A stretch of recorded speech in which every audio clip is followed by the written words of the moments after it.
Hi friends, welcome back to చిన్నదాని blogs. ఈరోజు day 17లో ఉన్నామండి మన టైం టేబుల్లో. ఈరోజు మన టార్గెట్స్ వచ్చేసి ఎలిమెంటరీ ఆల్జీబ్రా నుంచి వన్ ప్రాబ్లం వస్తుంది. స్టేట్మెంట్ కోర్స్ ఆఫ్ యాక్షన్ నుంచి 1 to 2 వస్తాయండి.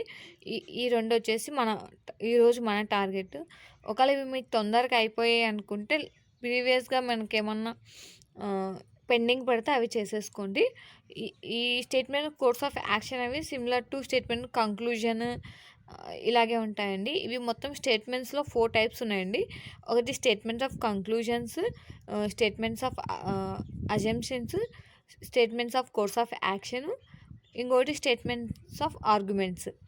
మొత్తం 4 టైప్స్ ఉన్నాయండి. Conclusion, assumptions, course of action, ఇంకోటి conclusion, assumptions, arguments, course of action.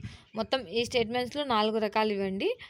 So ఈ 4 టైప్స్ నుంచి ఎక్కువగా అడిగే ఛాన్స్ ఉంది. కంక్లూజన్స్ నుంచి 1 to 3 మార్క్స్ వస్తాయి.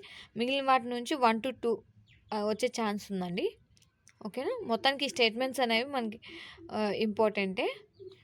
ఓకేనా. ఎలిమెంటరీ జామెట్రీ అంటే టెన్త్ బేస్ మీద ఇచ్చే ఛాన్స్ ఉంటుందండి. మ్యాక్సిమం 10th ఎలిమెంటరీ అన్నారు కాబట్టి 10th బేస్ మీదే ఇస్తారండి ఆల్జీబ్రా నుంచి. ఓకేనా. ఇవేనండి డే 7లో మన టార్గెట్స్ వచ్చేసి. ఓకేనా. All the best.